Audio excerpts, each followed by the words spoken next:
నామమున స్తుతించి ప్రార్థించి వేడుకొనుచున్నాము తండ్రి. ఆమేన్.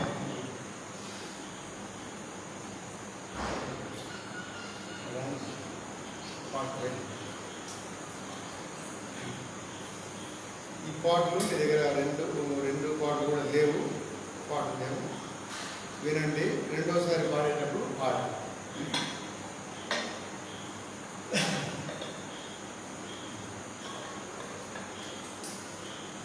మేఘముపై ప్రభు తప్పక వచ్చును, వేగముగా నీవు సిద్ధపడు.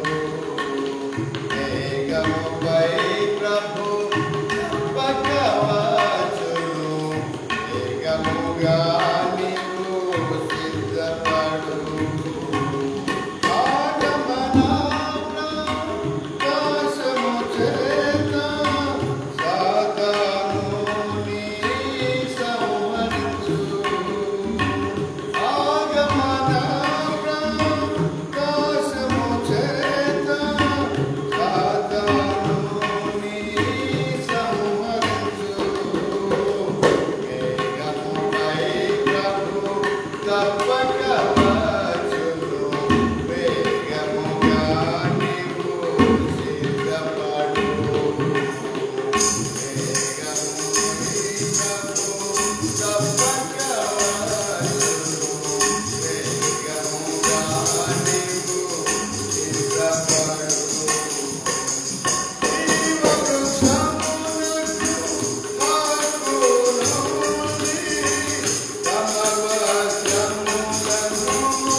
నీరాకరికై నన్ను సిద్ధపరచు, నీ రాజ్యంలో నేను ఉన్నట్టు. చూడండి పుస్తకాల్లో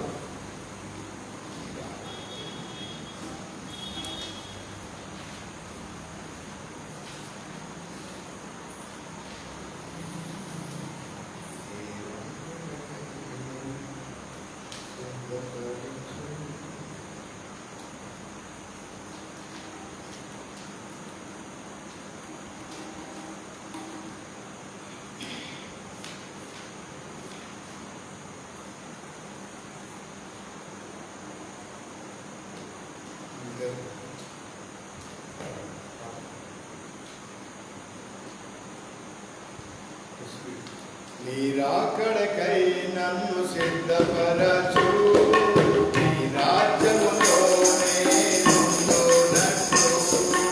నీరాకడకై నన్ను సిద్ధపరచు, నీ రాజ్యములోనే ఉండునట్లు.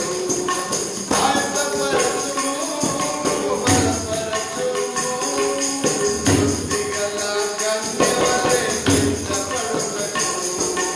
ఆయుధపరచుము, బలపరచుము,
భలే భలే మాట బంగారు మాట బైబిల్లో మాట యేసు మాట భలే భలే మాట బంగారు మాట బైబిల్లో మాట యేసు మాట నా జీవితాన నీ జీవితాన మాట యేసు మాట నా జీవితాన నీ జీవితాన మరువని మాట యేసు మాట భలే భలే మాట బంగారు మాట బైబిల్లో మాట యేసు మాట.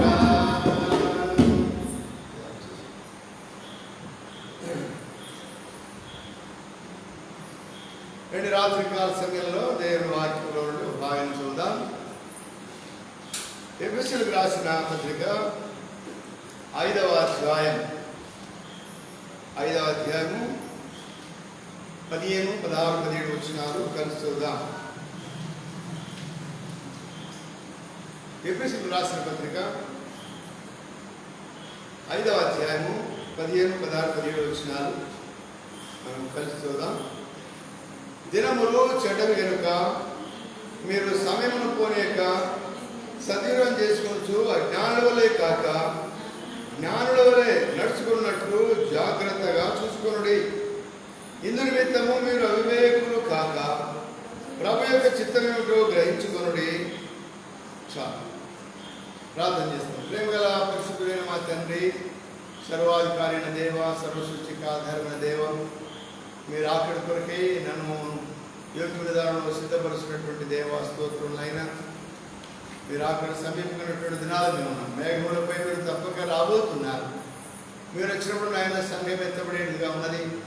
ఆ ఎత్తబడే సంఘంలో మేము కూడా మరి బుద్ధిగల కన్యకల వలె, మంచి నమ్మకమైనటువంటి దోసుల వలె, మంచి పోరాడేటువంటి వారి వలె, వాళ్ళ నమ్మకమైన దోసులు అనిపించుకునేటువంటి వారి వలె మెలుపు ఉండడానికి, ఎత్తబడడానికి నన్ను యోగ్యంగా సిద్ధపరచవలసిందిగా ప్రార్థిస్తున్నాం. దాని కొరకనైనా దినములు చెడ్డవిగా ఉన్నాయి. అజ్ఞానంగా నడుచుకోకుండా, సోమడిగా నడుచుకోకుండా, జ్ఞానంగా నడుచుకోవడానికి మాకు నేర్పించండి ప్రభా. మాతో మాట్లాడేవాడు, మీరు మాట్లాడే దేవుడు, చూస్తున్న దేవుడు, వినుచున్న దేవుడు ప్రభా.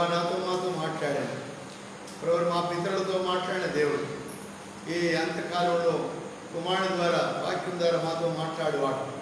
శ్రమణ దేవుని కరముగా చేయాలి. అయితే దాసులు కూడా మీరే మరుగుపరిచి కావాల్సిన మాటలు దయచేయాలి, సిద్ధపాటు దయచేయాలి. మొదలు చెల్లిస్తూ ఆరాధిస్తాం. యేసు ప్రభు నామున స్తుతించి ప్రార్థించి వేడుకొనుచున్నాము తండ్రి, ఆమేన్. పిల్లలు ఇప్పుడు ఒక 2 పాటలు కూడా వాడారు. మేఘముపై ప్రభు తప్పక వచ్చును, వేగముగా సిద్ధపడమని సంఘమునకు హెచ్చరికలు ఇస్తున్నాడు. సంఘం అంటే నీవు నేను కనుక నీకు రాకడ కొరకే నన్ను సిద్ధపరచు, ఆయత్తపరచు, బలపరచు. బుద్ధిగల కన్యకల వలె, నమ్మకమైనటువంటి దోషం వలె, మంచి పోరాడేటువంటి వారి వలె నమ్మకంగా సిద్ధపరచమని మనం పాడుతూ వచ్చాను. పాడినంత మాత్రం కాదు కానీ పిడారా, పాడినది తగినట్టుగా ప్రభుత్వంగా తప్పగా వచ్చేటువంటి వాడిగా ఉన్నాడు. ప్రపంచంలో మనం ఎత్తబడేటువంటి స్థితిలో ఉన్నామా లేదా మనం పరీక్షించుకునేటువంటి వారిగా మనం ఉండాలి. పిడారా, మనం మెలుపుకుండకపోతే ప్రపంచంలో ఎత్తబడలేవనేటువంటి విషయాన్ని ఖచ్చితంగా మనందరూ కూడా గ్రహించాలి. లోపల ఎవరైనా కావచ్చు, గొప్పడు కావచ్చు, పెద్దోడు కావచ్చు, పేదోడు కావచ్చు, ఎవరైనా కావచ్చు, లోకంలో యేసు రక్తం చేత కడబడినటువంటి ప్రతి వ్యక్తి విశ్వాసి కూడా మరింత ప్రభువుకు సమీపంగా ఉండాలి, మరింత సిద్ధపాటు కలిగి ఉండాలి. అందుకనే అపోస్తలుడైన పౌలు కొరింథీయులకు సత్యాన్ని రాశాడు. చూడండి, 1 కొరింథీ పత్రిక 16వ అధ్యాయము 13వ వచనంలో చక్కని మాట రాయించాడు. 16వ అధ్యాయం, మెలకువగా ఉండుడి, విశ్వాసమందు నిలకడగా ఉండుడి, పౌరుషం గలవాడి ఉండుడి, బలవంతులై ఉండుడి. పిల్లరా, మనం ఎప్పుడు మెలకువగా ఉండాలి. ప్రభు ఏ జామున వచ్చినో తెలియదు. అక్కడ 13వ అధ్యాయంలో రాయబడింది, మార్క్స్ వార్తల చివరిలో రాయబడ్డాయి. ప్రభు ఏ జామున ఏ గడెను మరి వచ్చునో తెలియదు కనుక అప్పటికంతా మనము మెళుకువగా ఉండాలి. తర్వాత విశ్వాసమునందు నిలకడగా ఉండాలి. నిలకడైనటువంటి విశ్వాసం తొలగిపోయే విశ్వాసం కాదు, అటు ఇటు తొట్టిలపై విశ్వాసం కాదు, అవిశ్వాసం కాదు, అల్ప విశ్వాసం కాదు. మన విశ్వాసాన్ని ప్రతి దినం పరీక్షించుకోవాలి. బలదేవుడు చెప్తూ ఉంటాం 2 కొరింథీ పత్రిక 13వ అధ్యాయం 5వ వచనంలో, మీరు విశ్వాసం గలవారే ఉన్నారో లేదో మీరు పరీక్షించుకోండి, శోధించుకోండి, చూచుకోండి అని పౌలు మరీ మరీ హెచ్చరికలు ఇచ్చేవాడు ఉన్నాడు. కారణం ఏంటంటే పిల్లరా, మనము నిలకడ లేకుండా నిద్రమత్తులుగా ఉన్నాము, సోమరులుగా ఉన్నాము, అజాగ్రత్తగా ఉన్నాము, చులకనైనటువంటి స్వభావం కలిగి ఉన్నాము, వెనకంజ వేసేవారు ఉన్నాము, మరి మన మీద నేరం మోపబడేటువంటి అపరాధులతో చిక్కుబడినటువంటి వారు ఉన్నాము, సాతానిక ఉరిలో మనం చిక్కుకునేటువంటి వారు ఉన్నాము, పౌరుషం లేకుండా మాటి మాటికి తప్పిపోతూ ఉన్నాము, విశ్వాసంలో నిలకడ లేకుండా మాటి మాటికి జారిపోతున్నాం అనేటువంటి సత్యాన్ని మనము గ్రహించి, ప్రభా నిజమే, అన్ని విషయాల్లో అనేక విషయాల్లో నేను తప్పిపోతున్నటువంటి వాడిని, నన్ను జాగ్రత్త పరచు, బలపరచు, నన్ను నూతనంగా సిద్ధపరచు అని మనము ప్రభు దగ్గర అనుదినము సిద్ధపరచుకునవలసినటువంటి వారిగా మనం ఉండాలని దేవుని వాక్యము మనకు తెలియపరిచేదిగా ఉన్నది. కనుక మీడారా, మరి ఆ విధంగా లోకంలో ప్రభు అన్నాడు, నేను లోకానికి వెలుగైతాను, నన్ను వెంబడించేవాడు చీకట్లో నడవక జీవ వెలుగు గలవాడి ఉంటునని వ్రాయబడిన ప్రకారం యోహాను సువార్త 8వ అధ్యాయం 12వ వచనం రాయబడింది. మరి మొదటి యోహాను పత్రిక 1వ అధ్యాయం 7వ వచనం రాయబడింది. మనం ఆయనతో నడిచినట్లయితే బిడ్డారా, మనం ఆయనతో నడవకపోతే, ఆయన వెలుగులో నడవకపోతే మనకు ఆయనకు సంబంధం ఉండదు. బిడ్డారా, ఆయనతో నడిస్తే మనకు ఆయనతో సంబంధం. అప్పుడు మనం ఆయనతో అన్యోన్య సహవాసం గలవారని ఉంటాం. ఆయనతో మనం ఎప్పుడైతే సహవాసం కలిగి ఉంటాం బిడ్డారా, మనం ప్రభు వచ్చినప్పుడు ఎత్తబడేటువంటి స్థితిలో మనం ఉంటాం. మనం వెలుగుతున్నటువంటి దీపాల వల్ల ఉంటాం. అందుకనే మరి ప్రభు యేసుక్రీస్తు లోకంలో చెప్పాడు 12వ అధ్యాయం లూకాసు వార్తలో, లూకాసు వార్త 12వ అధ్యాయము 35వ వచనంలో ఏం చెప్తూ వచ్చాడు? 12వ అధ్యాయము 35వ వచనంలో ప్రభు యేసుక్రీస్తు వారు ఏమని సెలవిచ్చాడు? మీ నడుమును కట్టుకొని ఉండండి, మీ దీపమును వెలుగుచుండనీయుడి. ప్రభు తమ ప్రభు పెళ్లి విందు నుండి వచ్చి కట్టుగా అతడు తలుపు తీయటకు అతడు ఎప్పుడు వచ్చును అని అతని కొరకు ఎదురు చూచు మనుష్యుల వలె మీరుండండి. ప్రభు వచ్చే దాసులు వెలుపుకుంట కనుగొను, ఆ దాసులు ధన్యులు మీడారా. ఈ రాత్రికాల సమయంలో ప్రభు వచ్చేటువంటి సమయంలో మనం సిద్ధంగా ఉండాలి. మరి మీ దీపాలు వెలుగుతూ ఉండాలి. అనేకుల దీపాలు ఆరిపోతున్నాయి, అనేకుల దీపాలు కొంచెం కింద పెడుతున్నారు, అనేకుల దీపాలు మంచం కింద పెడుతున్నారు, అనేకుల దీపాలు మరి దాచిపెట్టే వారు ఉన్నారు చాటున బిడ్డారా. వెలుగుతున్నటువంటి దీపాల వలె మనం ఎప్పుడైతే వెలుగుతూ ఉంటామో అప్పుడు అనేకులు మన దగ్గరికి వచ్చేవారు ఉంటారు.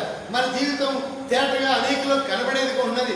మనం నిందారహితమా, నిర్దోషమా, పరిశుద్ధమైనటువంటిది ఆ వెలుగుతున్నటువంటి దీపాన్ని బట్టి మనము తెలుసుకునేటువంటి వారిగా ఉంటాం. వీడారు ఈ రాత్రికాల సమయంలో మరి మన దీపాలు వెలుగుతూ ఉన్నాయా? ప్రభుత్వం నడవకపోతే వెలిగించబడలేము. అందుకనే మొదటి పేతురు పత్రిక 2వ అధ్యాయం 9వ వచనంలో ప్రభు మళ్ళీ వెలిగించాడు. అదే మరి ఎఫెసీ పత్రిక 5వ అధ్యాయం 8వ వచనంలో ఒకప్పుడు మనం చీకటి ఏమిటివి, చీకట నడుస్తూ ఉంటుంది, ఇప్పుడు క్రీస్తు యేసునందు మనం ఉన్నాము, రాజుని యాజక సమూహంగా ఉన్నాము. ప్రియులారా, ఇలాంటి మనము మరి వెలిగించినటువంటి ప్రభువుకు సాక్షిగా ఈ లోకంలో ఉండాలి. వెలిగించినటువంటి ప్రభు పరిశుద్ధుడు కనుక, ఆయన నిందారహితుడు కనుక, ఆయన నిర్దోషి కనుక లోకంలో మనం జ్యోతులే కనబడుతూ నిందారహితులుగా కనబడాలి, నిర్దోషులుగా కనబడాలి, నిరపరాధులుగా మన ఈ లోకంలో మరి ప్రభు కొరకు సాక్షులుగా ఉండాలని ప్రభు కోరేవాడు ఉన్నాడు. వీడారా, మరి దేవుని వాక్యంలో పాత నిబంధనలో ఒక దీపమైనటువంటి వ్యక్తి ఉన్నాడు, మరి కొత్త నిబంధనలో ఒక దీపమైన వ్యక్తి ఉన్నాడు. చూడండి, యోహాను సువార్త 5వ అధ్యాయం 31వ వచనంలో యేసు ప్రభువు చెప్తూ వచ్చాడు. యోహాను సువార్త 5వ అధ్యాయము 31వ వచనంలో ప్రభు యేసుక్రీస్తు వారు దాన్ని ఊర్చి నా సాక్ష్యము సరైనది కాదు,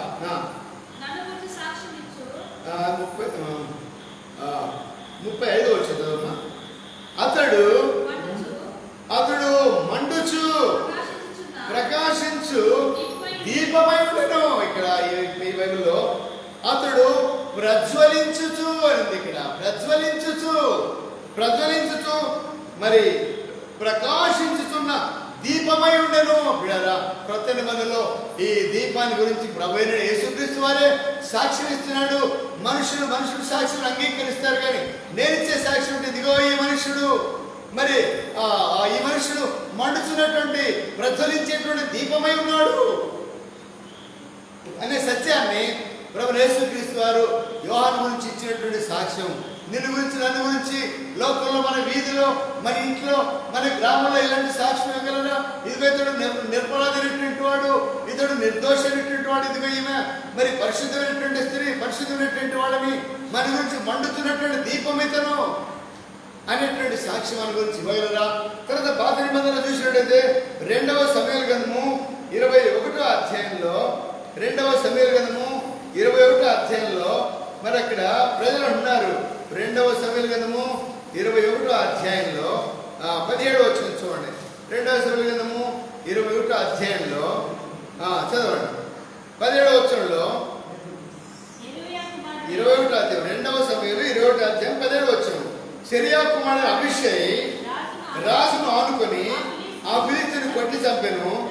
దావీదు జనులు అది చూచి, ఇశ్రాయేలులకు దీపమగు నీవు ఆరిపోకున్నట్లు ఇక మీదట మాతో కూడా యుద్ధము రావద్దని అతనితో ప్రమాణం చేయండి. కనుక మరి దావీదు ఇశ్రాయేలుకి అందరికీ కూడా దీపం వంటి వాడట. అక్కడ అభిషై అనగా ఆ సైన్యంలో ఒక సైనికుడు మన అధికారి అంటున్నాడు, అయ్యా నీవు ఇశ్రాయేలుకు దీపం వంటి వాడు, దీపం వంటి వాడు. విడారా, అట్టి సాక్ష్యాన్ని దావీదు కలిగిన వాడు ఉన్నాడు.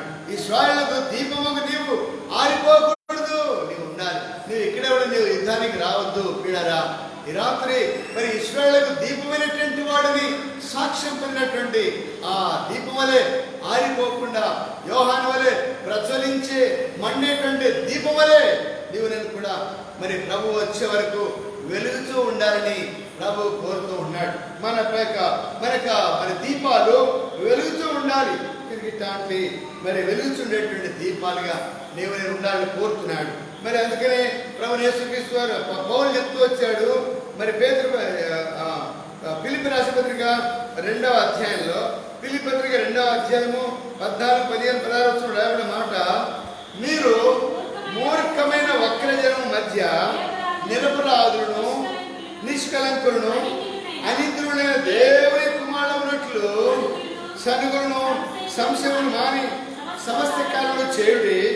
అట్టి జనం మధ్య మీరు జీవాక్యం చేతబట్టుకొని లోకంలో జ్యోతులలో కనబడుతున్నారు. చాలు వీడరా, మనం కూడా ఆయన యేసు ప్రభువు సెలవించండి, మీరు లోకానికి వెలుగు ఉన్నారు, మీరు లోకంలో జ్యోతులలో కనబడాలి, వెలుగుతూ ఉండాలి, నిరపరాధులు ఉండాలి, నిందాయితులు ఉండాలి, అనిందులుగా ఉండాలి, జ్యోతులలో కనబడాలని మరి పౌలు ఇక్కడ పిలిపిలో ఉన్నటువంటి సంఘమునకు రాస్తున్నాడు. వీడారా, కర్మేలు సంఘంలో ఉన్నటువంటి వారు కూడా ఈ రాత్రి కాల సమయంలో గొప్ప సవాలుతో ఉన్నటువంటి మాట, మీరు మూర్ఖమగి ఈ లోకంలో మూర్ఖులైనటువంటి ఈ జనం మధ్య ఎట్లా ఉండాలంట? నిరపరాధులుగా ఉండాలి, నిర్దోషులుగా ఉండాలి, అనిందులుగా ఉండాలి, లోకంలో జ్యోతులలో కనబడాలి. మనం చూసినటువంటి వారు వెలుగు చూసి వెలుగునందుకు వచ్చేటువంటి వారుగా ఉండాలి. అలాంటి సాక్ష్యాన్ని నీవు ఎప్పుడైతే కలిగి ఉంటారు. ఒక 2-3 సంగతులను చూద్దాం. నిరపరాధమైనటువంటి వాడు ఆయనకున్నటువంటి లక్షణాలు చూడండి. మరి మోషేని గురించి చూద్దాం.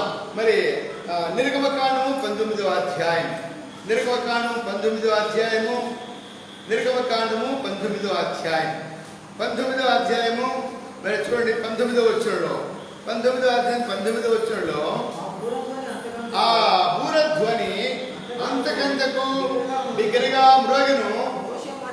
మోషే మాట్లాడుచుండగా దేవుడు కంఠస్వరంతో అతనికి ఉత్తరం ఇచ్చి చూడను. ఈ మోషే ఒకప్పుడు మరి గొర్రెలు కాసుకుంటున్నటువంటి వాడు, ఒకప్పుడు అలాంటి పరిస్థితులు నిరపరాధిగా చేస్తూ వచ్చాడు. వీళ్ళ లోకంలో జ్యోతులే కనబడాలని మరి అతనుకున్నటువంటి లక్షణాలు ఏంటంటే, అతడు మరి ప్రత్యక్ష గుడారం యొక్క నమూనాను పొందినటువంటి వాడు, ఆ మనిషి మరి సాత్వికుడైనటువంటి వాడు, ఆ మనిషి దేవునికి ఇల్లంతట్లో నమ్మకమైనటువంటి వాడు, ఆ మనిషి దేవుని యొక్క మహిమను చూసినటువంటి వాడు. 33వ అధ్యాయము 20వ వచనంలో దేవుని మహిమను చూసినటువంటి వాడు. ఇక్కడ మరి 39వ అధ్యాయం 11వ వచనంలో ప్రత్యక్ష గుడారం యొక్క నమూనాను చూసినటువంటి వాడు మరి 34వ అధ్యాయం 2వ వచనంలో అతడు దేవుని సన్నిధిలో నిలిచేటువంటి ధైర్యం కలిగినటువంటి వాడు. అంత మాత్రం కాదు, అతడు మరి ప్రార్థనాపరుడు. 12వ అధ్యాయం సంఖ్యాకాండంలో రాయబడింది. వీడారా, సంఖ్యాకాండం 20వ అధ్యాయం 20వ రాయబడింది. అతడు మరి అన్ని విషయాల్లో మంచి సాక్ష్యం కలిగినటువంటి నిర్దోషైనటువంటి మరి నిరపరాధైనటువంటి వాడిని ప్రభువే సాక్ష్యం ఇచ్చాడు. వీడారా, ఇలాంటి సాక్ష్యము నీవు రెండు దినాల్లో కలిగి ఉండాలని ప్రేమ రక్షకుడు మనకు ఆజ్ఞాపిస్తున్నాడు. పిల్లల సంఘములు నీవు నేను ప్రభు తన స్వరక్తమిచ్చుకున్నటువంటి సంఘము, దాని కొరకే నీ కొరకు నా కొరకు ఆయన తన శరీరాన్ని అప్పగించుకున్నాడు. ఆయన నిర్దోషి, ఈయన నిరపరాధని. చూడండి 27వ అధ్యాయము మత్తయి సువార్త 2వ వచనం చూడండి, 2-3 వచనాలు. అక్కడ ఇస్కరియోతు యూదా పలికేటువంటి చక్కని మాట. మత్తయి సువార్త 27వ అధ్యాయము 2వ వచనం చూడండి, 2వ వచనం.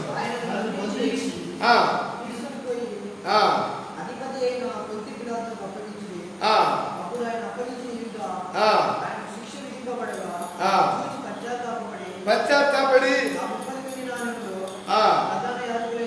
పెద్దలతను మళ్ళా తెగవేసి తెచ్చి, నేను నిరపరాధి రక్తమును అప్పగించి పాపం చేసేనే. చూడండి, 3.5 సంవత్సరాలు ప్రభుతో గడిపినటువంటి వాడు. 24వ అధ్యాయం 14-15 వచనాల్లో మరి ప్రభును 30 వెండి నాణాలకు అమ్ముకోవడానికి తెగించినటువంటి వాడు, సాతానుకు చోటిచ్చినటువంటి ఈ మరి ఇస్కరియోతు యూదా యేసు ప్రభువారికి శిక్ష పడడము, బందిపోటు తొంగినటువంటి బరబ్బకు విడుదల కలగడం చూడగానే ఆశ్చర్యపోయి, అయ్యో యేసు ప్రభువారికి, నా గురువు గారికి మరి ఇంత గొప్ప శిక్ష పడిందా అని ఏమన్నాడు? ఇదిగో నిరపరాధైనటువంటి వాడు అని అన్నాడు. కానీ ప్రభువా నేను పాపం చేశాను అన్నాడే కానీ నన్ను క్షమించమని ఒక మాట అడగలేకపోయాను. విడారా, మరి అలాంటి మూర్ఖతలో తాను ఆ మాట పలకలేక ఉరిపెట్టుకొని చచ్చిపోయినటువంటి వాడు ఉన్నాడు. విడారా, నిరపరాధైనటువంటి వాడు ప్రభు యేసుక్రీస్తు నిరపరాధి. ఆయన నిరపరాధైనటువంటి ప్రభువు నీ కొరకు నా కొరకు మన అపరాధులన్నీ కూడా తన మీద వేసుకుని ఆయన అపరాధిగా చేయబడ్డాడు. ఆ ప్రభు యేసుక్రీస్తు అపరాధిగా చేయబడడం ద్వారా మన మీద అపరాధం లేకుండా, మోపబడకుండా మన అపరాధాలన్నింటినీ కూడా తొలగించి వేశాడు. వాటిని సముద్ర అగాధంలో పడవేశాడు. ఇక ఎన్నటికీ జ్ఞాపకం చేసుకుని ఉన్నాడు. కనుక ఈ రాత్రి కాల సమయంలో నిరపరాధైనటువంటి ఆ ప్రభు మనం కూడా నిరపరాధులు ఉండాలని కోరుతున్నాడు. కానీ ఇక్కడ మోషన్ గురించి ప్రభువే సాక్ష్యం ఇస్తున్నాడు. ప్రభు సన్నిధిలో అతడు దేవుని స్వరం విన్నటువంటి వాడు. ఒక స్నేహితుడితో ముఖాముఖిగా మనం మాట్లాడుకున్నట్టుగా, భార్య భర్తలో స్నేహితులు మాట్లాడుకున్నట్టుగా మరి ముఖాముఖిగా మోషతో మాట్లాడినటువంటి దేవుడు మరి ముఖ దర్శనం చేసినటువంటి వాడు. అంత మాత్రం కాదు, ప్రత్యక్ష గుడారం యొక్క నమూనాను లేదా ధర్మశాస్త్రాన్ని మరి క్షుణ్ణంగా దేవుడు తనకు బయలుపరిచినటువంటి వాడిగా ఉన్నాడు.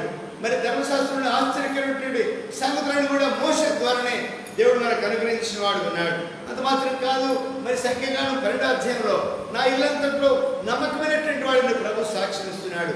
అతడు సాత్వికుడైనటువంటి వాడిని సాక్ష్యం ఇస్తున్నాడు. అతడు ప్రార్థనాపరుడని సాక్ష్యం ఇస్తున్నాడు. అతడు నా స్థితిలో నిలిచేటువంటి ధైర్యం కలిగినటువంటి వాడిని ప్రభు మరి మోషేని గురించి సాక్ష్యం ఇచ్చేవాడు ఉన్నాడు. ఈ రాత్రికాల సమయంలో నిన్ను గురించి నన్ను గురించి సాక్ష్యం చెప్పేటువంటి వారిగా అలాంటి సాక్ష్యం మనకు ఉన్నదా? సాక్ష్యం ఉంటే కదా మనకు సాక్ష్యం పోగొట్టుకున్నాం. మన సాక్ష్యం మరి చల్లారిపోయింది. మన సాక్ష్యం చెప్పాలంటే మన గురించి మంచి చెప్పగలరా, లేకపోతే మన గురించి చెడ్డ సాక్ష్యం చెప్పగలరా? మన సంగతి మనకే తెలుసు. వీడారా, ఎవరు ఏంటి చూపించే అవసరం లేదు. ప్రతి వాడు చూడండి, రోమపత్రిక 2వ అధ్యాయం 6వ వచనంలో, రోమపత్రిక 2వ అధ్యాయం 6వ వచనంలో ఏమని రాయబడింది? ఆయన ప్రతి వానికి ఎవరు ఏదైతే చూపలేరు, నిన్ను చూపిస్తే నీకు చాలా కోపడతావు, మీదికి వస్తావు. అయితే ఒక దినం వస్తుంది, ప్రభు ప్రతి వానికి వాని పనిని బట్టి జీతం వేయడానికి మరి జీతం ఇచ్చేవాడిగా ఉన్నాడు, ప్రతిఫలం పొందేవాడిగా ఉంటున్నాం. అమ్మా అయ్యా, ఈ రాత్రి కాల సమయంలో నీవు ప్రభు యేసుక్రీస్తు నిరపరాధిని సాక్ష్యం పొందాడు, ఈయన నీతిమంతుడిని సాక్ష్యం పొందాడు, ఈయన ఏ దోషం చేయలేదని సాక్ష్యం పొందాడు. ఇలాంటి సాక్ష్యం కలిగినటువంటి నీవునే మరి ప్రభు యేసుక్రీస్తు నీ కొరకై నా కొరకై నీ స్థానంలో నా స్థానంలో అపరాధిగా చేయబడ్డాడు. అపరాధులు మోసాడు. పిల్లరా, ఈ రాత్రి మన అపరాధులను మోసినటువంటి ప్రభువును మనం దేవుని ఎదుట అపరాధులుగా ఉండకుండా మాటి మాటికి మరి నిరపరాధులుగా మనం జీవించడానికి మోసే వలె మరి మనం లోకంలో జ్యోతుల వలె వెలుగుతుండాలని ఇక్కడ మోసకున్నటువంటి ఈ 5-6 లక్షణాలు ఉన్నాయి. దేవుని స్వరం వినేటువంటి వాడు, ప్రత్యక్ష గుడారం యొక్క నమూనాను పొందినవాడు, సాత్వికుడైనటువంటి వాడు, నమ్మకస్తున్నటువంటి వాడు, దేవుని మహిమను చూచిన వాడు, ప్రార్థనా పరుడు, ఆయన సన్నిధిలో నిలిచేటువంటి వాడు. కనుక మోషే ఇది మరి కొండ మీదకి రా అంటే వెళ్ళాడు. దేవుని ఎదుట నిలబడేటువంటి ధైర్యం కలిగినటువంటి వాడు. నీవు నేను నిలబడేమా? దేవుని ఎదుట నిలబడడానికి శక్తి వస్తుందా? మనకి శక్తి గల వారుగా జీవించేటువంటి వారు ఉన్నామా? ఈ రాత్రి ప్రభు నిన్ను నన్ను అడుగుతూ ఉన్నాడు. కనుక మరి మనము లోకంలో జ్యోతుల వల్ల ఉండాలి. ఎందుకంటే మనం దినములు చెడ్డే కనుక సమయాన్ని సద్వినియోగం చేసుకోవాలి.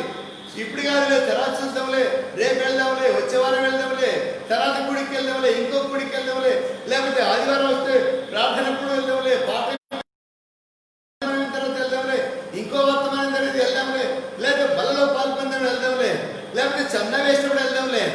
ఇట్లాంటి చెడు తలంపుల చేత మనము జీవించేటువంటి వారిగా ఉండకూడదని రాబోయే రాత్రి మనకు తెలియపరిచేవాడు ఉన్నాడు.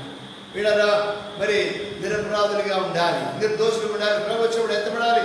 మేఘంపై ప్రభు తప్పక వచ్చును, ఆయత్తపరచును, బలపరచును, సిద్ధపడును, బుద్ధిగల కనికలను పాడుతూ వచ్చాను. వీడరా అట్టి సిద్ధపాటు నీవు నేను కలిగి ఉండాలి. ప్రభు తప్పక వస్తాడు. ఆయన ప్రభు తప్పక వస్తాడు. ఆయన వచ్చినప్పుడు సిద్ధంగా ఉన్నామా లేదా? వచ్చినప్పుడు సిద్ధపడకపోతే, ఆయన వచ్చినప్పుడు ఎత్తబడకపోతే నీవు నేను మరి ఆ రాజ్యంలో మనం నీవు ఉండలేమనేటువంటి విషయాన్ని గుర్తించాలి.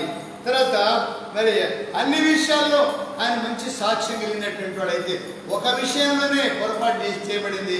ఆ విషయాన్ని దేవుడు క్షమించలేదు. కానీ మరి మా వాగ్దాన దేశంలో ప్రవేశింపలేక యువతలనే వాగ్దాన దేశానికి యువతలనే తనను దేవుడు మరి మరణింపజేసేట్టుగా చూస్తాం. రెండవదిగా మరి నిష్కలంకమైనటువంటి వాడు, నిష్కలంకుడు. మరి చూడండి, దానియేలు గ్రంథము 1వ అధ్యాయము 3-4 వచనాలు. దానియేలు గ్రంథము 1వ అధ్యాయము 3-4 వచనాలు. దానియేలు గ్రంథము 1వ అధ్యాయం 3-4 వచనాల్లో రాయబడిన మాట చదవండి. 1వ అధ్యాయము 3-4 వచనాలు. రాజు అశ్వేనజు అను తన నపుంసకుల అధిపతిని పిలిపించి అతనికి ఇలాగ ఆజ్ఞాయించెను, ఇశ్రాయేలు రాజవంశంలో ముఖ్యులై లోపము లేక సౌందర్యమును సకల విద్యా ప్రవీణతయు జ్ఞానమును కలిగి తత్వజ్ఞానము తెలిసిన వారి రాజు నగరునందు నిలవదగిన కొందరు బాలును రప్పించి కల్దీయులను భాషణ వారికి. ఇక్కడ ఇశ్రాయేలీలు చేసినటువంటి పొరపాటును బట్టి పిల్లరా మరి నెబుకద్నెజరు రాజు మరి చెరగా తీసుకొని వెళ్ళాడు కొంతమంది బాలురని కానీ 15 సంవత్సరాల లోపున్న వాళ్ళే. అలాంటి బాలులను తీసుకుని వెళ్ళినప్పుడు వాళ్ళలో ఎవరంటే వీళ్ళు ముఖ్యమైనటువంటి వారు, రాజవంశంలో ఉన్నటువంటి వారు, కురూపం అంటే లోపం లేని వారు, సౌందర్యం గలవారు, సకల విద్యా ప్రవీణత గలవారు, జ్ఞానం గలవారు, తత్వజ్ఞానం గలవారు, రాజనగర్లో నిలవదగినటువంటి కొందరు బాలురు. వాళ్ళలో ఎవరున్నారు? 4 ఏర్పరచుకున్నాడు దేవుడు. మరి అందులో దానియేలు, షడ్రకు, మెషకు, అబేద్నెగోలు ఉన్నారు.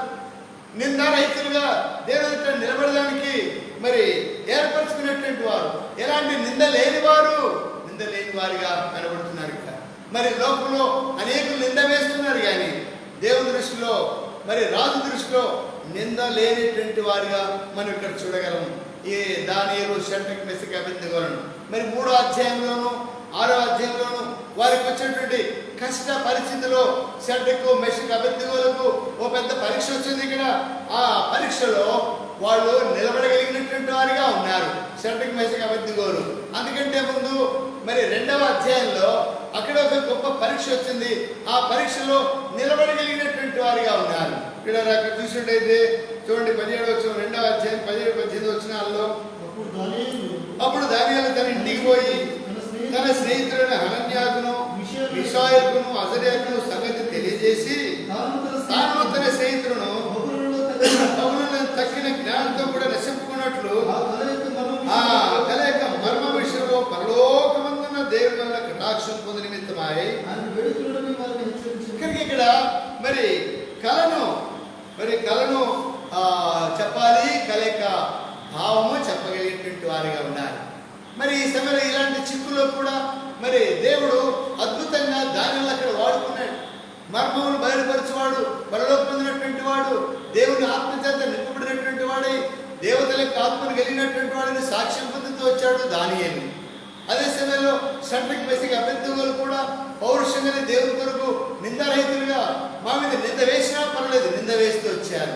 వాళ్ళు ఎట్టయినా సరే అధికారంలో ఉండకూడదని మరి దానియేలు మీద, షడ్రక్ మెషక్ అబేద్నెగోల మీద రకరకాల నిందలు వేశారు, మరి నేరాలు మోపారు. కానీ ఏది కూడా రుజువు పరచలేకపోయినారు. వాళ్ళు దేవుని దృష్టిలో నిందారహితులు కనుకనే చూడండి ఇక్కడ 6వ అధ్యాయానికి రండి. 6వ అధ్యాయంలో మరి ముందుగా 16 వచ్చి చదవండి. 16 అంతటా రాజాజ్ఞగా బంట్రౌతులు ధాన్యాన్ని పట్టుకొని సింహంలో పడద్రోసిడి. పడద్రాయిగా రాజేమన్నాడు ఇక్కడ, వాళ్ళేమో ఉండండి మరి మాదీయులు పారిశీకుల యొక్క మరి అధికారాన్ని బట్టి ఎట్లయినా సరే దానియేలును తప్పించాలనేటువంటి మరి అసూయ చేత దానియేలును పడవేయాలని చూశారు, పడవేసిన తర్వాత రాజేమన్నాడు, నీవు అనుదినము తప్పక సేవించునని దేవుడే నిన్ను రక్షించునని. కనుక చూడండి ఎంత ఒక అన్యుడైనటువంటి రాజు, దేవుడు ఎరిగినటువంటి మరి విగ్రహాధికుడైనటువంటి రాజు పలికేటువంటి చక్కని మాట అంటే, ఓ దానియేలు ఎంతో మరి దానిని తప్పించాడు, ఎంతో మరి ఆలోచించాడు. కానీ తన వల్ల కాలిపోయింది. కనుక ఇక్కడ ఏమంటాడంటే, దానియేలు నీవు అనుదినము సేవిస్తున్నటువంటి నీ దేవుడు నిన్ను తప్పక రక్షిస్తాడు. ఆ మాటని అన్నటువంటి వాడు ఇంటికి వెళ్ళి పోతే అని రాజు సంతోషంగా ఉండలే. చూడండి 17 వచ్చింది చూడండి. వారు ఒక రాయి తీసుకొని వచ్చి ఆ గోద్వారం దాన్ని వేసి మూసిరి. మరియు దానియేలు గురించిన రాజు యొక్క తీర్మానం మారునేమో అని రాజముద్రను అది అధికాల ముద్రను వేసి, ఇక్కడ రాజు మళ్ళా మనసు మార్చుకొని మనం పోయి పడుకున్న తర్వాత మధ్యరాత్రిలో ఇంకేదో తర్వాత వచ్చి ఈ ముద్ర తీసేస్తాడేమని వాళ్ళు అనుమానం వచ్చి వాళ్ళ ముద్ర వేశారు, రాజు ముద్ర వేశారు. ఆ తర్వాత ఏం జరిగింది, అంతటా రాజు తన నగరికి వెళ్ళాడు, రాత్రి ఉపవాసం ఉన్నాడు. చూడండి ఎంత గొప్ప సాక్ష్యం అండి. ఈ దానియేలుకున్నటువంటి గొప్ప సాక్ష్యం నిరపరాధని మరి రుజువు చేసుకునేదానికి గొప్ప సాక్ష్యం ఏంటంటే, దానియేలు నిరపరాధని రాజుకు తెలుసు. ఎట్టయినా తన దేవుడు రక్షిస్తాడని రాజుకు తెలిసిపోయింది. అయితే మరి రాత్రి ఇంటికి వెళ్ళాడు. రాజులకి ఏం కదవండి, మరి ఆయన ఉపవాసం ఉన్నాడు, నాట్యం మానేశాడు, నిద్ర పట్టలేదు, రాత్రంతా ఎప్పుడు తెల్లవారుతుందని ఎదురు చూస్తున్నాడు రాజు. చూడ కన్నుడైనటువంటి రాజు ఒక బానిసగా ఉన్నటువంటి దానియేలు విషయమై ఎంత చింత కలిగినటువంటి వాడో చూడండి. ఇక్కడ చూడారా, అక్కడ చూసినట్టయితే నాట్యములు మారిపోయినాయి, జరగలేదు, నిద్ర పట్టలేదు. తెల్లవారుజామున రాజు వేగరమే లేచి సింహం కొరకు త్వరగా పోయినాడు. పరిగెత్తి ఎప్పుడు తెల్లవారుతుందా, ఎప్పుడు 4వ జాము అవుతుందా, ఎప్పుడు పరిగెడదామా అనేటువంటి తలంతో రాత్రంతా మెలుకున్నాడు. ఎంత గొప్ప సాక్ష్యం కలిగినటువంటి వాడు చూడండి ఈ దానియేలు. ఇలాంటి సాక్ష్యం అనే విషయం చెప్పగలరా మన అధికారులు, మన ఇంట్లో ఉన్నవారు, మనకు పై అధికారులు లేదా మనకంటే పెద్దవారు మన విషయం చెప్పగలరా? ఇదిగో ఈ మనిషి నిరపరాధైనటువంటి వాడు, ఎలాంటి దోషము లేనటువంటి వాడు, కనుక అది అనవసరంగా ఇతని మీద నేరం మోపారు అనేటువంటి పరిస్థితి ఎప్పుడైనా మనం చూడగలమా? మన విషయమే అలాంటి సంగతులు మరి మనం ఎప్పుడైనా ఎదుర్కొన్నామా?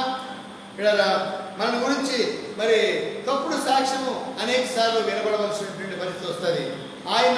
ఆయన చేసి ఉంటాడులే, ఆమె చేసి ఉంటుందిలే అనే పరిస్థితి మన మీద నేరారోపణ చేయబడే పరిస్థితులు ఉన్నాయి. కానీ ఇక్కడ రాయబడింది, ఇక్కడ మరి రాజుకు నిద్ర పట్టలేదు, నాట్యము జరిగించబడలేదు.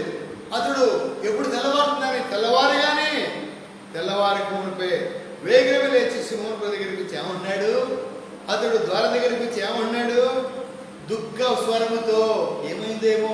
ఒక ప్రక్క నమ్మకం ఉంది, నీ దేవుడు నిన్ను కాపాడతాడని, మరొక ప్రక్కనేమో దుఃఖం ఉంది, ఏమవుతుందేమో దానియేలు చనిపోయినాడేమో, బతికినాడో లేదో, చనిపోయినాడో బతికినాడో, చనిపోయినాడో బతికినాడు అనేటండి భయంతో ఏడుపుతో ఏడుస్తున్నాడు. చూడండి ఎంత గొప్ప సాక్ష్యం గలవాడు దానియేలు. ఏడుస్తున్నాడు రాజు. ఏడుస్తూ వెళ్ళి దానియేలు ఏమన్నాడు?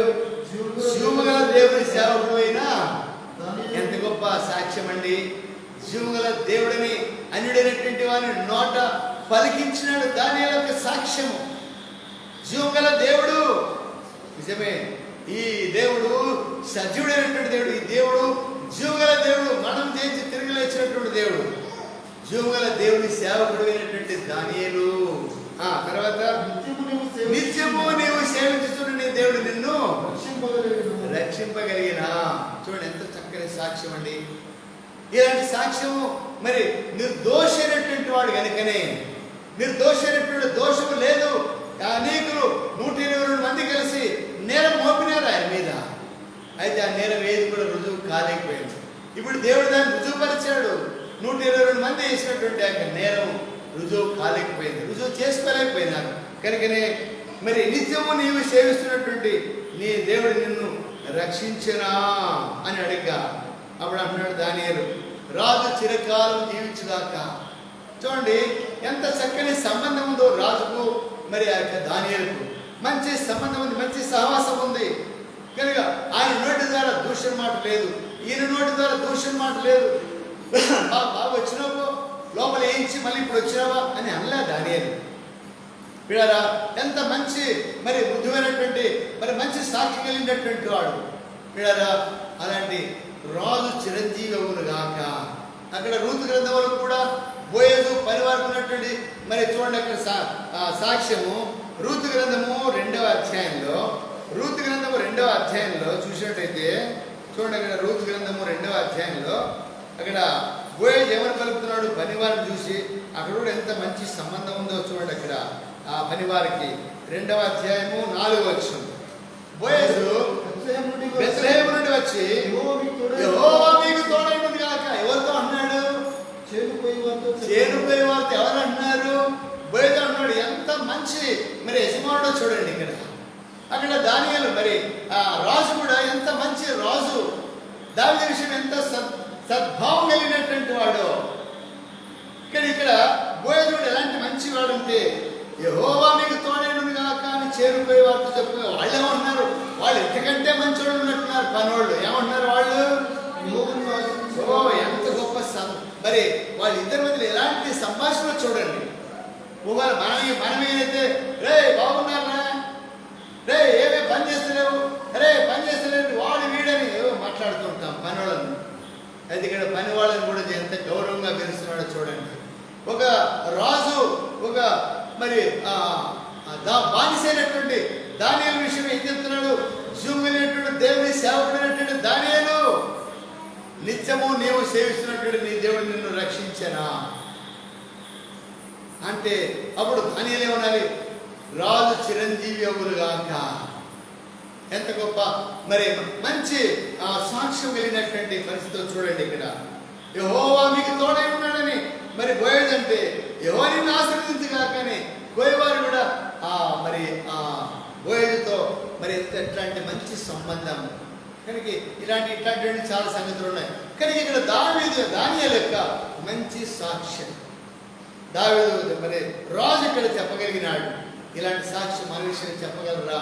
మన భర్త, మన భార్య, మనకున్నటువంటి పైన ఉన్నటువంటి అధికారులు, లేదా మన పైన ఉన్నటువంటి నాయకులు కానీ చెప్పగలరా ఇలాంటి? ఇదిగో మరి అధికారులు పరివారం చూసి ఇలాంటి సంభాషణ ఉన్నదా? పరివారికి ఇలాంటి సంబంధం ఉన్నదా? కొంతమంది కఠినమైనటువంటి అధికారులు ఉంటారు, కొంతమంది మృదువైనటువంటి అధికారులు ఉంటారు. మృదువైన అధికారి అయినా సరే, కఠినమైన అధికారులు సరే, మన ప్రవర్తన సత్ప్రవర్తన కలిగిన వారంగా మనం ఉండాలి. అప్పుడే మనం వారితో దయ పొందినటువంటి వారు అవుతాం.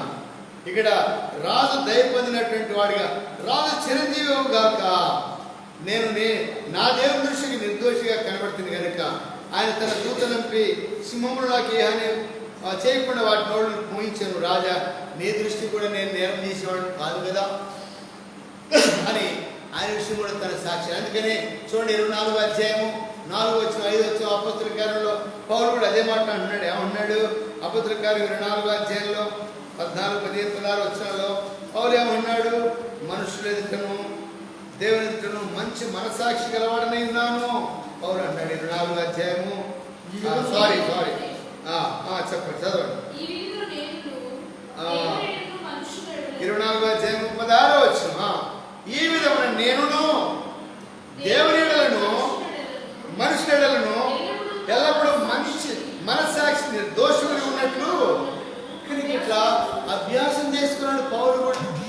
ఇడరా మరి ఆ 10 వారు అభ్యాసం చేసుకున్నారు, బోయజ్ అభ్యాసం చేసుకున్నాడు, ఇక్కడ రాజు అభ్యాసం చేసుకున్నాడు. దానియేలు విషయమే సద్భావం కలిగినటువంటి వాడుగా దానియేలు కూడా పిల్లారా మరి అభ్యాసం కలిగినటువంటి వాడే దేవుని దృష్టిలో మరి నిర్దోషిగా ఉన్నాడు. తన మనస్సాక్షి మరి ఎంతో శుద్ధిగా ఉన్నది కనుకనే నిర్దోషిగా చేయబడినటువంటి పరిస్థితి మనం ఇక్కడ చూడగలుగుతున్నాం. కనుక రాత్రి కాల సమయంలో మరి నిరపరాధైనటువంటి మోషే వలె, నిర్దోషి అయినటువంటి దానియేలు షడ్రక్ మెషక్ అబేద్నెగో వలె మరి అధికాల మరణ పొంది, అధికాల ధైర్యం పొంది మరి ఇలాంటి మంచి సాక్ష్యం మనం కలిగి ఉన్నప్పుడే బ్రహ్మచర్యుడు ఎత్తబడగలము, బ్రహ్మరాజ్యం ఉండగలిగినటువంటి విషయాన్ని మనం గుర్తించవలసిన వాడు ఉండాలి. మూడవదిగా చూసినట్టయితే నిష్కల్మషమైనటువంటి అనిందుడైనటువంటి వాడు. అనిందుడు అంటే నింద లేనివాడు. అపోస్తల కార్యం 6వ అధ్యాయము, అపోస్తల కార్యం 6వ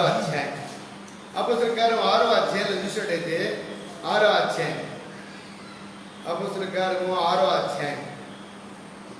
అధ్యాయంలో 3వ వచనం. కాబట్టి సహోదరులారా ఆత్మతోనూ జ్ఞానంతో నిండుకొని మంచి పేరు పొందిన 7 మనుషులను మీరు ఏర్పరచుకోండి. వారిలో మరి ఎవరెవరు ఉన్నారు ఇక్కడ చదివినట్టయితే మరి కింద చూసినట్టయితే స్టెఫను కూడా ఉన్నాడు. ఇక్కడ స్టెఫను కూడా ఉన్నాడు. వారిలో 5వ వచనంలో మధ్య భాగంలో ఉన్నాడు ఆయన స్టెఫను. ఈ మందిలో స్టెఫను గురించినటువంటి సాక్ష్యం ఇక్కడ చెప్పబడుతుంది. ఇక్కడ ఆ స్టెఫను ఎలాంటి వాడు? ఆత్మతోనూ జ్ఞానంతో నిండుకున్నటువంటి వాడు, మంచి పేరు పొందినటువంటి వాడు. ఇంకా ఆయన గురించి సాక్ష్యం ఏం చెప్పబడుతుంది? 8వ వచనం చూడండి. స్టెఫను కృపతోనూ బలముతోనూ నిండిన వాడై ప్రజల మధ్య మార్గాలను గొప్ప సూచకులను. కనుక దేవుని కృపను బట్టి ఈ 6వ అధ్యాయంలో కొన్ని సంగతులు, కొన్ని వచనాలు, 7వ అధ్యాయంలో ఆయన మరి జీవితం సమాప్తమవుతుంది. ఈ 2వ అధ్యాయంలో రాబోయేటువంటి స్టెఫను యొక్క సాక్షులు అంటే నింద లేనివాడుగా ఉన్నాడు. ఇలాంటి దేవుని ఆత్మతో నిండుకున్నటువంటి వాడు, దేవుని జ్ఞానంతో నిండుకున్నటువంటి వాడు, మంచి పేరు పొందినటువంటి వాడు, తర్వాత దేవుని కృపతో నిండుకున్నటువంటి వాడు, దేవుని బలంతో నిండినటువంటి వాడు, ఆయన ద్వారా అద్భుతాలు ఆశ్చర్యకాలు జరిగించబడుతున్నటువంటి పరిస్థితి స్టెఫను విషయమై చెప్పబడుతుంది ఇక్కడ. కనుక చూసినట్టయితే ఆయన గురించి 10వ వచనం చూడండి. 10వ వచనం. మాటలాడుటందు అతడు అగుపరిచిన జ్ఞానము, అతడు ప్రేరేపించిన ఆత్మను వారు ధరించలేకపోయినారు. అక్కడ శాస్త్రులు, పరిసయ్యులు, ధర్మశాస్త్ర దేశంలో యూదులు, యూదా మత ప్రవిష్టులు, గొప్పోళ్ళందరూ కూడా ఉన్నారు అక్కడ. వాళ్ళందరూ కూడా మరి స్టెఫను మాట్లాడే మాటలకు సమాధానం చెప్పలేకపోతున్నారు. ఆయన మాటల్లో ఎక్కడ కూడా పొరపాటు లేదు, నింద లేదు. ఆయన మీద నింద వేయడానికి కానీ, ఆయన తృణీకరించడానికి కానీ, ఆయన ఏమైనా అనడానికి కానీ, తిట్టడానికి కానీ, కొట్టడానికి కానీ ఎలాంటి మరి ఒక్క పళ్ళు కానీ వచనం కానీ తప్పుకోకుండా మాట్లాడేటువంటి వాడు కారణం ఏంటంటే అతడు దేవుని కృపతోను బలముతోను నిండుకునేటువంటి వాడు. కనుక ఇలాంటి మరి స్టెఫను విషయమై చెప్పిన మాట ఏంటంటే అతడు అనింద్యమైనటువంటి వాడు, నిందలేని వాడు. ఇంకా చూసినట్టయితే మరి 15వ వచనం. సభలో కూర్చున్న వారందరూ కూడా అతను తేరి చూడగా అతని ముఖం దేవదూత ముఖం వలె కనబడింది. మరి సభలో సన్హెద్రిన్ సభలో ఎంతో మంది ఉన్నారు, పెద్దవాళ్ళు ఉన్నారు, చిన్నోళ్ళు ఉన్నారు, అధికారులు ఉన్నారు. ఇలాంటి వారందరూ ఎదుట ఆయన నిలబడి మాట్లాడుతున్నప్పుడు ఆయన ముఖాన్ని తేరి చూడలేకపోతున్నారు. అక్కడ నిర్మకాండంలో కూడా మరి మోషే మరి మేఘం నుండి బయటకు వచ్చినప్పుడు మరి మోషే ముఖం చూడలేకపోయినారు. మరి మందిరం కట్టినప్పుడు, సొలొమోను మందిరం కట్టినప్పుడు ఆకాశం నుండి మేఘం దిగినప్పుడు అనేకులు దూరంగా పారిపోయినారు ఆ మహిమను చూడలేక. ప్రత్యక్ష గుడారం మీద ఉన్నటువంటి మేఘాన్ని చూడలేకపోయినారు, మోషే ముఖాన్ని చూడలేకపోయినారు. మరి ఆ దేవుని యొక్క శక్తిని చూడలేకపోయినటువంటి శక్తి కనుక ఇక్కడ మరి అలాంటి మహిమ మరి స్టెఫను ముఖంలో కనబడుతుంది. అక్కడ ఉన్నటువంటి వారందరూ కూడా ఆయన మహిమను చూడలేకపోతున్నారు, ముఖం చూడలేకపోతున్నారు, తేరి చూడలేకపోతున్నారు. ఇప్పుడు ఆకాశం తట్టు చూసి సూర్యుడు వైపు ఎవరైనా చూడగలరా? చూడలేదు. అట్లనే మరి స్టెఫను మరి ఎలాంటి కల్మషం కానీ నింద కానీ మరి ఎలాంటివి లేనివాడుగా కనబడుతున్నాడు. కనుకనే ఆయన ముఖము దేవదూతనే కనబడుతుంది. దేవదూతలే కనబడేటువంటి ముఖము కలిగినటువంటి వాడుగా మనం ఇక్కడ స్టెఫను చూడగలం. ఆయన చివరిగా ఆయన గురించినటువంటి మాటలు చూసినట్టయితే చూడండి, ఇక్కడ మరి 54 7వ అధ్యాయము 55వ వచనం. అయితే అతడు పరిశుద్ధాత్మతో నిండిపోయిన వాడై ఆకాశం తేరు చూచి దేవుని మహిమను యేసు దేవుని కుడిపార్శ్వమును నిల్చుండుట చూచి ఆకాశం తెరవడటయు మనిషి కుమారుడు దేవుని కుడిపార్శ్వమును నిల్చుండటయు చూచుతున్నానని చెప్పాను అంటారా. మరి ఎంత నిర్దోషమైనటువంటి వాడు, నిరపరాధమైనటువంటి వాడు, అనిందినటువంటి వాడు కాకపోతే మరి ఈ స్టెఫను ప్రభు యొక్క ముఖ దర్శనం చూడగలడు, ప్రభు కుడిపార్శ్వము నిలబడి ఉన్నాడు చూడగలడు, ప్రభు యొక్క మహిమను చూస్తున్నాడు, ఇక్కడ ఆకాశం తెరవడం చూస్తున్నాడు. నీకు నాకు సాధ్యమేనా? ఒక దేవుడు మనం ప్రభుతో ఎత్తబడేటువంటి వారుగా ఉండేటువంటి మనస్థితిని మనం ఒకసారి గ్రహించుకున్నట్లయితే దేవుని ఆత్మచేత నింపబడినటువంటి వారు మాత్రమే ఇలాంటి ప్రత్యక్షత చూడగలరు. ఇక్కడ ఈ స్టెఫను ఆ దినాల్లో అనేకులు వాళ్ళు పండుగొరుగుతున్నారు, కోపగించుకుంటున్నారు, మరి దూషిస్తున్నారు, చంపడానికి ప్రయత్నిస్తున్నారు, రాళ్ళు తీసుకున్నారు. ఇక రాళ్ళు తీసుకుని కుట్టారు, చంపారు. ఇక్కడ స్టెఫనులో ఎలాంటి రాళ్లతో కొట్టబడవలసినటువంటి నింద లేని వాడిగా ఉన్నాడు. అయినప్పటికీ వాళ్ళు అసూయ చేత, ద్వేషం చేత మరి ఆ స్టెఫను రాళ్ళతో కొట్టారు. కానీ రాళ్ళతో కొట్టబడవలసిన పరిస్థితి ఏంటంటే దేవుడు దూషించిన వాడిని రాళ్ళతో కొట్టాలి, కానీ దేవుడు దూషించలేదే. ఇదిగో ప్రభువు నేను చూస్తున్నానని చెప్తున్నాడు, వాస్తవమే. నువ్వు ఊరికి నేను ప్రభువును చూస్తున్నావు అని చెప్పేసి, ప్రభువును అవమానపరుస్తున్నావు అని చెప్పేసి రాళ్ళతో కొట్టి చంపినట్టుగా చూస్తాం అక్కడ. అయితే స్టెఫను నిందారహితుడిగా, మరి నిరపరాధిగా, మరి అనిందుడిగా ఉన్నాడు. మోషే వంటి సాక్ష్యము, దానియేలు షడ్రక్ మెషక్ వంటి సాక్ష్యము, మరి స్టెఫను వంటి మరి ఆత్మ అభిషేకమును నీవు 2 దినాల్లో కలిగి ఉండాలి. దినములు చెడ్డవి కనుక సమయాన్ని సద్వినియోగపరచుకోవచ్చు. అజ్ఞానులు కాక జ్ఞానం కలిగి నడుచుకోండి, మెలకువ కలిగి నడుచుకోండి, పౌరుషం కలిగి ఉండండి, ప్రార్థన కలిగి ఉండండి. ఇంకా మరి పౌలు అనేక సంగతులు ప్రతి సంఘానికి ప్రతి పత్రికలో రాస్తున్నాడు. మెలకువ ఉండండి, పౌరుషం ఉండండి అని. ఇంకా మన జీవితాల్లో మరి దినాలు గడిచి కొద్దీ మరి లాక్డౌన్ దాదాపుగా 6-7 నెలలు దాటింది. 7 నెలల 2 దినాలైంది దినాలు. ఇప్పటికీ దాదాపుగా మరి ఎంతమంది ఎన్ని విధాలుగా దిగజారిపోయినారో అర్థం కాని పరిస్థితి ఉన్నది. మరి ఇప్పుడైనా సమయాన్ని చేసుకొని అజ్ఞానంగా ఉండవద్దు. ప్రభు వచ్చే వేళైంది, ప్రభు తప్పక వచ్చును. సిద్ధపడి ఉండాలి. బుద్ధిగల కనికల సిద్ధపడి ఉండాలి. నమ్మకమైనటువంటి మంచి దోషముల సిద్ధపడి ఉండాలి. పరుగులో మరి ఓపికతో పరిగెత్తేటువంటి వారిగా మనం ఉండాలి. మనం మెళుకు ఉండాలి, మరి విశ్వాసంతో నిలకడగా ఉండాలి, పౌరుషం కలిగి ఉండాలి. అలాంటి విశ్వాసాన్ని నీవు నేను కలిగి ఉండి ఈ రాత్రికాల సేవలో ప్రభుత్వముడు మనం ఎత్తబడగలమా? దేవుని దృష్టిలో నిందారహితుడిగా ఉన్నావా? దేవుని దృష్టిలో నిరపరాధిగా ఉన్నావా? దేవుని దృష్టిలో అనిందుడిగా ఉన్నావా? లేనట్లయితే ఈ రాత్రి ప్రభు నేను హెచ్చరిస్తున్నాడు, నిన్ను మనం ఆ హెచ్చరికలు తీసుకొని మనం జాగ్రత్త ఉండకపోతే, మెళుకు ఉండకపోతే, మన జీవితాన్ని చక్కబెట్టుకోకపోతే మండుచున్నటువంటి దీపం వలె యోహాను ఉన్నాడు, ఇశ్రాయేలు దీపం వలె దావీదు ఉన్నాడు. నీ సంగతి నా సంగతి ఏంటి? మన దీపాలు ఇంకా మరి కదురు పట్టిపోయినాయేమో, సరిగా వెలుగుతలేమేమో, గుడ్డిగా వెలుగుతున్నాయేమో. దీపం వెలుగుతుందంటే వెలుగుతుందన్నట్టు ఉంటాయి కొన్ని దీపాలు, అవి కదురు పట్టిపోయి ఉంటాయి, శుభ్రం లేదు దానికి, మరి ఒత్తి సరిగా ఉండదు. ప్రతి దినమున కత్తెర తీసుకొని యాజకుడు మరి కత్తెరను కత్తిరించి దీపాలు సరిచేయాలి. ఆ దీపాలు సరిగా వెలగాలి. నీ దీపం సరి చేసుకుంటున్నావా? కత్తిరించేదానికి ఇష్టపడుతున్నావా? నలిపేదానికి ఇష్టపడుతున్నావా? దాన్ని మళ్ళీ చక్కబెట్టేదానికి ఇష్టపడుతున్నావా నీ దీపాన్ని? లేకపోతే ఎక్కడో దాచిపెట్టావా? కొంచెం కిందనో, కంచం కిందనో, మంచం కిందనో నీ దీపాన్ని పెట్టావా? ఈ రాత్రి పిల్లారా, మరి మన దీపాలు వెలుగుతూ ఉండాలని ప్రభు కోరుతున్నాడు. ఆ విధంగా మరి దావీదు మండుచున్నటువంటి యోహాను మండుచున్నటువంటి దీపమని ప్రభు సాక్షి ఇచ్చాడు. ఇశ్రాయేలు అందరూ కూడా చెప్పారు, నీవు మండుతున్న దీపం వలె నీవు మా మధ్య ఉన్నావు. ఇప్పుడు ప్రభు యేసుక్రీస్తే మనందరికీ వెలిగినటువంటి వాడు, మనం వెలిగించిన వాడు. మన వెలుగు ఆ విధంగా ప్రపంచం వరకు వెలుగుతుండాలి ప్రభు కోరుతున్నాడు. ఆ విధంగా మనకు ప్రభు సహాయం చేయగా ప్రార్థన చేస్తాం. ప్రేమగల మా తండ్రి, పరిశుద్ధ దేవ స్తోత్రం నాయన, ఎంతైనా నమ్మదగిన దేవుడు, మరి పాపం లేని పరిశుద్ధుడైనటువంటి దేవుడు, నిరపరాధైనటువంటి దేవుడు, నిర్దోషమైనటువంటి దేవుడు ప్రభు. మరి అసూయ చేత మిమ్మల్ని అప్పగించారు, కానీ మా కొరకై నా కొరకు మా కొరకు నాయన పాపం నశించిపోతుండగా అపరాధులతో మరి లోకంలో శరీరిచ్చల చేత పాడైపోతున్నటువంటి మా జీవితాన్ని చక్కబెట్టడానికి రక్షించడానికి లోకానికి వచ్చినటువంటి దేవ, మరి మీరు నా కొరకు మా కొరకు మరణించి సమాజంలో తిరిగి లేచారు. మీ రక్తంలో మా ప్రతి పాపం కడిగినారు. మమ్మల్ని నిర్దోషులుగా చేయడానికి ఇష్టపడి నిర్దోషులుగా చేశారు. నిరపరాధులుగా నిలబెట్టుకోవడానికి ఇష్టపడ్డారు. అనిందులుగా మేము జీవించడానికి ఇష్టపడుతున్నారు. నన్ను మమ్మల్ని వెలిగించారు, మెళుకుబడి ఉంచారు, విశ్వాసంలో స్థిరుడు ఉంచారు. మరి పౌరుషం కలిగి ఉండాలని కోరినారు ప్రభు. అట్టి జీవితాన్ని మేము కొనసాగించుకోవడానికి పౌలు మనస్సాక్షి దినదినం అభ్యాసం చేసుకోవడానికి రాయబడింది.